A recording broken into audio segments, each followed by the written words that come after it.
सुशांत सिंह राजपूत के untimely demise के बाद से हर कोई सदमे में और शॉक में है, लेकिन सबसे ज्यादा कहीं अगर तकलीफ पहुंची है तो वो है फैमिलीज और फैमिली के अलावा अंकिता लोखंडे, जी हाँ, जिनके साथ सुशांत का एक लंबा समय तक रिश्ता था और बहुत ही करीबी रिश्ता था। उनके तमाम फ्रेंड्स ने इस बात को कहा है कई बार कि Ankita was just not a girlfriend, she was his mother, his wife, his partner, his best friend, everything. ऐसे में अंकिता लोखंडे का क्या हाल है इस वक्त, ये हम आपको बताते हैं। Hello guys, welcome to Movies Adda. मैं हूं ज्योति नाहक। बात की जाए अगर संदीप सिंह की, जो कि सुशांत सिंह राजपूत के बहुत ही करीबी दोस्त हैं और कहीं ना कहीं उनके साथ एक बहुत गहरा बॉन्ड शेयर करते हैं। हाल ही में संदीप ने अपने एक इंटरव्यू के दौरान इस बात को रिवील किया कि Ankita hasn't stopped crying since that day। जी हाँ, तकरीबन 15 दिन होने को आ रहे हैं सुशांत को हम सभी को छोड़कर गए हुए, लेकिन ऐसे में अंकिता लोखंडे अब तक इस बात से उभर नहीं पाई हैं और वो अब तक बिलीव नहीं कर पाई हैं कि सुशांत अब हमारे बीच में नहीं रहे हैं और उन्होंने ऐसा कोई कदम उठा लिया। बात करें अगर अंकिता लोखंडे की, तो संदीप ने कहा कि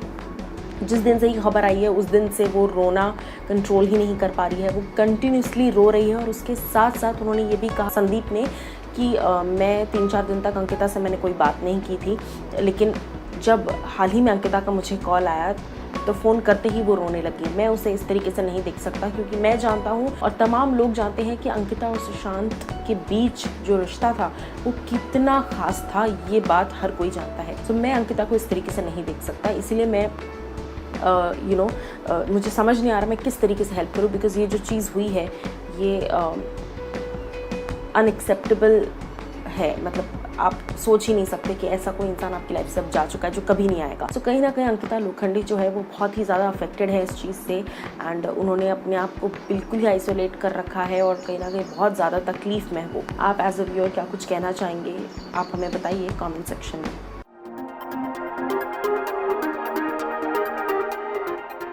सोनू सूद का क्या कुछ कहना है नेपोटिज्म डिबेट को लेकर और सुशांत सिंह राजपूत के डिमाइस के बाद किस तरीके से वो नेपोटिज्म को देखते हैं, चलिए आपको बताते हैं। Hello guys, welcome to Movies Adda. मैं हूं ज्योति नाहक। हाल ही में सोनू सूद ने एक इंटरव्यू के दौरान जब उनसे पूछा गया कि ये जो ऑनगोइंग डिबेट चल रहा है नेपोटिज्म का इंडस्ट्री में, इस चीज पर आपकी क्या राय है, आप क्या कुछ कहना चाहते हैं, क्योंकि हम सभी जानते हैं सोनू सूद भी एक आउटसाइडर थे जिन्होंने अपने दम पर इंडस्ट्री में कदम रखा।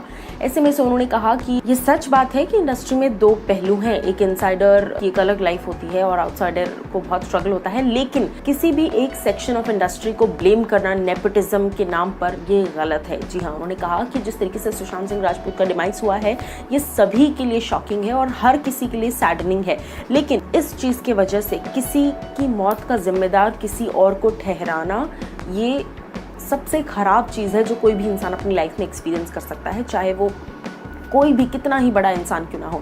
किसी के मर जाने का किसी के चले जाने का जो पेन है वो हर किसी को उतना ही होता है, लेकिन ऐसे में किसी एक को ब्लेम करना, किसी एक सेक्शन को ब्लेम करना या किसी एक पर्सन को ब्लेम करना कि आपके वजह से वो गए, आपके वजह से वो चले गए छोड़कर हमें, ये गलत है। सो कहीं ना कहीं सोनू सूद ने अपने तरीके से अपनी बात रख दी है। आप एज अ व्यूअर आप कॉमेंट सेक्शन में जाइए, आप अपनी राय बताइए कि सोनू के इस स्टेटमेंट पर आपकी क्या राय है। दिस इज ज्योति नाहक signing off।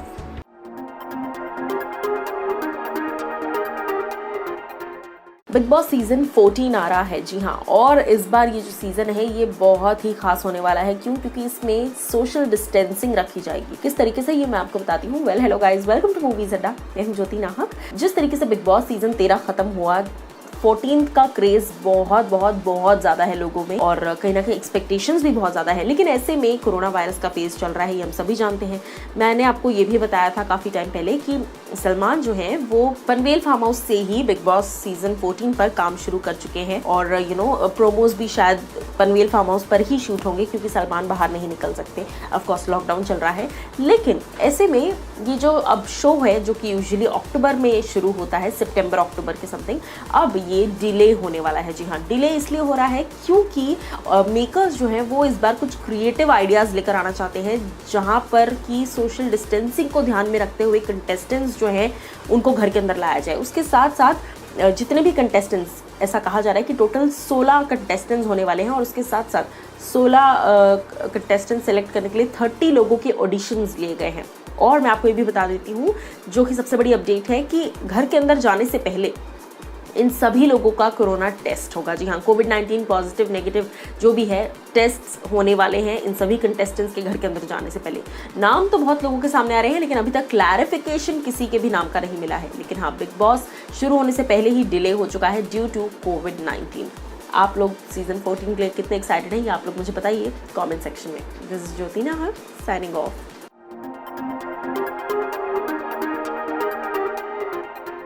नमस्कार दोस्तों, आज मैं अपनी जो हमारी इंडियन मीडिया है उसके बारे में आपसे कुछ कहना चाहती हूँ। लेकिन मैं ये ज़रूर कहूँगी कि ऐसा नहीं है कि हर जगह अच्छे लोगों के साथ में कुछ बुरे लोग भी होते हैं। और जो मीडिया है उसने जितना मुझे प्रोत्साहित किया है, जितना मुझे प्रेरित किया है, इतने अच्छे सलाहकार, इतने अच्छे दोस्त जो मुझे मीडिया में मिले हैं, मैं कहूँगी कहीं ना कहीं मेरी सफलता में उनका बहुत बड़ा हाथ है। उनकी मैं हमेशा आभारी रहूँगी। लेकिन जो दीमक की तरह जो एक सेक्शन मीडिया का है जो हमारे देश में दीमक की तरह लगा हुआ है और उसको धीरे धीरे करके उसकी गरिमा को, उसके स्मिता को, देश की इंटेग्रिटी को, देश की एकता को आए दिन अटैक करता रहता है, आए दिन इनके जो भी है झूठी अफवाहें फैलाते रहते हैं, अपने गंदे भद्दे विचार, देशद्रोहिता के जो विचार हैं वो ओपनली सबके सामने रखते हैं। और इनके खिलाफ हमारे कॉन्स्टिट्यूशन में किसी भी तरह का कोई भी ना पेनल्टी है और ना ही कोई सज़ा है।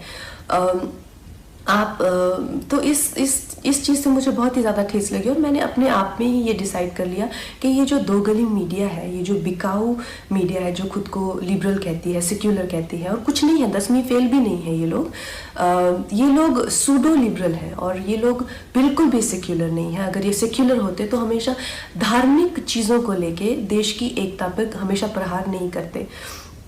ऐसे ही एक जिंदी से जर्नलिस्ट को मैं एक दो दिन पहले एक प्रेस कॉन्फ्रेंस में मिली, तो उसी की तरह बहुत सारे लोग हैं जो जितने भी हमारे जो सीरियस इश्यूज़ हैं, हमारे जो सीरियस कॉजेज़ हैं। वर्ल्ड एनवायरनमेंट में डे के दिन मैंने प्लास्टिक बैन को लेके एक कैंपेन किया था, जिसमें मैंने प्लास्टिक के ख़िलाफ़ ईशा योगा सेंटर के साथ में काफ़ी कुछ एक्टिविटीज़ की थी।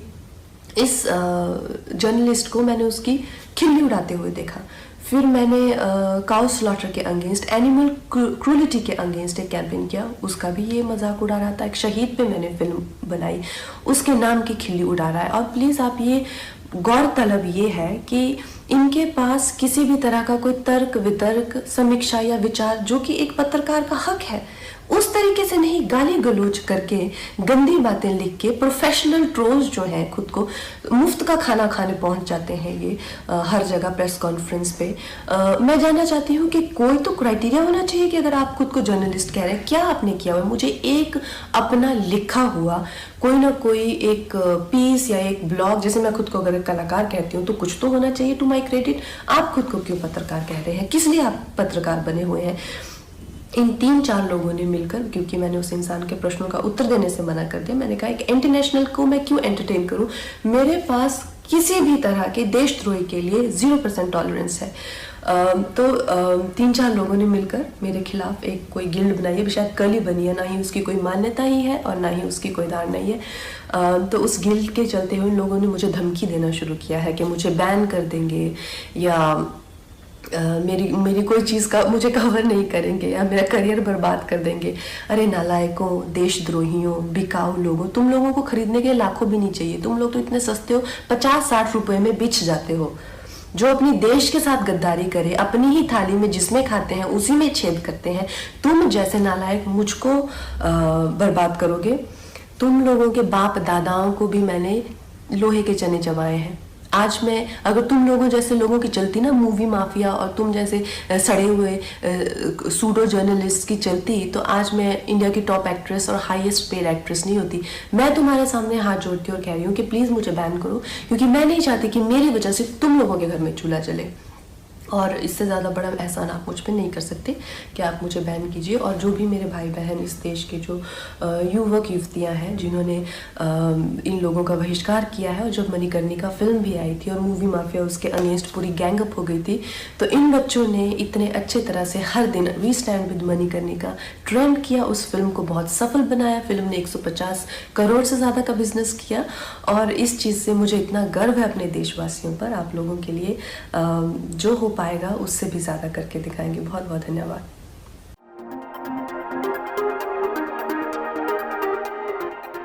आज गर्मी कुछ ज़्यादा नहीं लग रही है? मुझे तो लग रही है, क्योंकि टेम्परेचर जो है वो हॉट हो चुका है सलमान खान की वजह से। जी हाँ, hello guys, welcome to Movies Adda. मैं हूँ ज्योति नाहक। भाई 100 बातों की एक बात, सलमान खान इतने हॉट हैं कि तापमान भी कभी कभी उनको देखकर बढ़ जाता है। ये थोड़ा सा क्लीशे था, बट और a serious note, hello guys, welcome to Movies Adda. मैं हूँ ज्योति नाहक। सलमान खान की अगर बात की जाए तो सलमान ने इंडस्ट्री में ट्रेंड सेट किया है बॉडी बिल्डिंग का और वर्कआउट का, इन सभी चीज़ों का।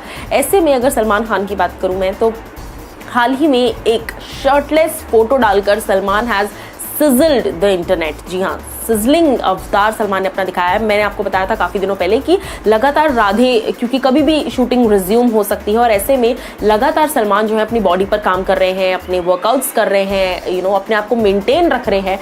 थ्रू आउट जितने गाने आए, चाहे वो भाई भाई हो, तेरे बिना हो, सभी में सलमान खान चिजल्ड और सेक्सी लग रहे हैं। और इस वक्त ये शर्टलेस पिक्चर पोस्ट कर दी है सलमान खान ने वर्कआउट सेशन की। जी हाँ, मिडनाइट को, यानी कि आधी रात को आप सोच लीजिए, जब लोग सो रहे हैं सलमान जिम कर रहे हैं, और उस वक्त जिम से ये फोटो सलमान ने अपलोड की है। और माशाल्लाह इतने ज़्यादा हैंडसम लग रहे हैं सलमान खान, तो मेरा तो दिल आ गया है उनकी इस तस्वीर पर। आपका क्या कुछ कहना है ये आप मुझे बताइए कमेंट सेक्शन में।